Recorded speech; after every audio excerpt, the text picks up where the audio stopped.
Hello, today the basic we're tackling is a jazz style pirouette. If you've been wanting to learn how to do those, come with me. The jazz style pirouette is going to be done in parallel, which means one foot beside the other.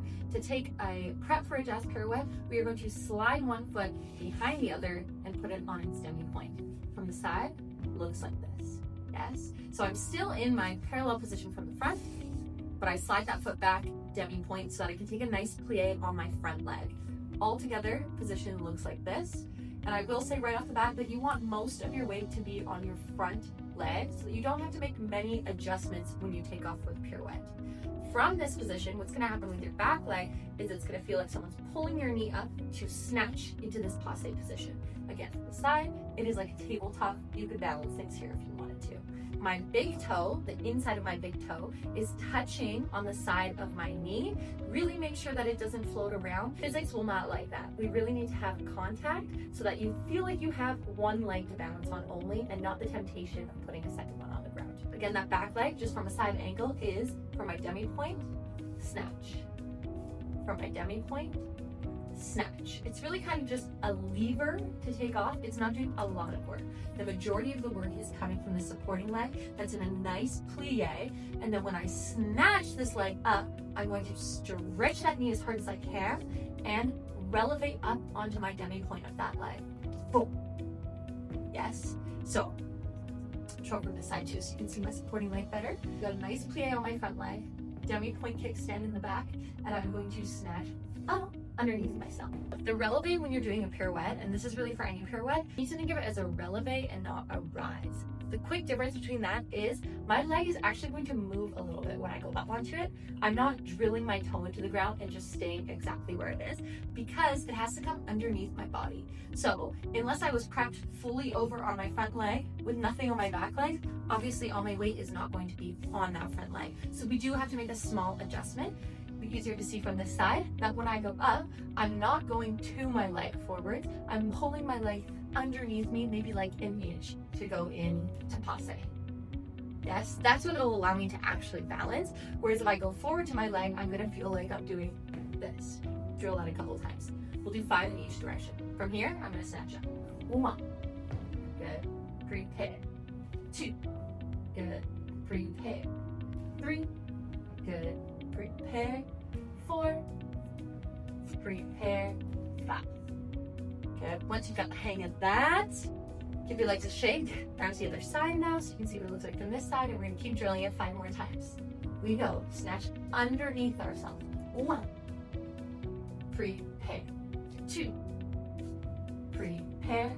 3, prepare. 4, prepare. 5. Good. Okay, so for arms, there are many variations. I'm going to teach you a typical jazz jackknife that I would teach to my beginner jazz dancers. In our prep, we are always going to take opposite arm to front leg. So if I'm sliding my right leg back, I'm putting my right arm forward.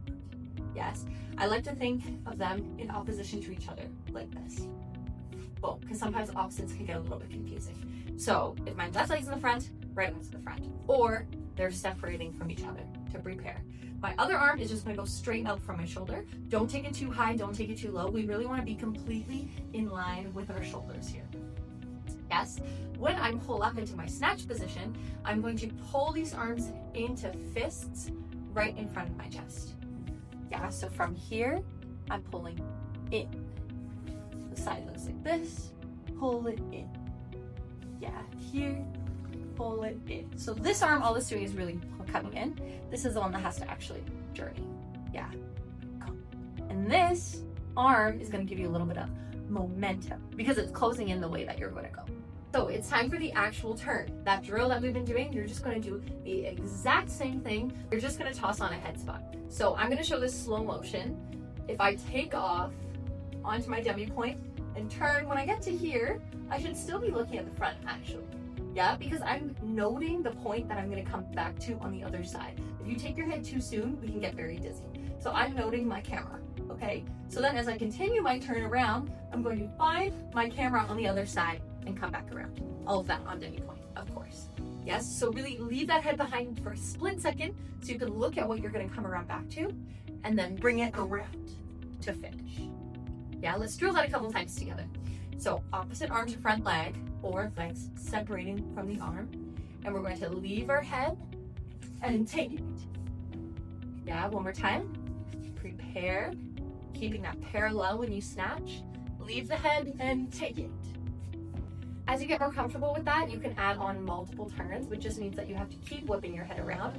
If you're going to do 3, for example, you wouldn't want to leave your head for as long as you would in a single, because you want more momentum and less control of that first pirouette, so you're actually able to continue and do more.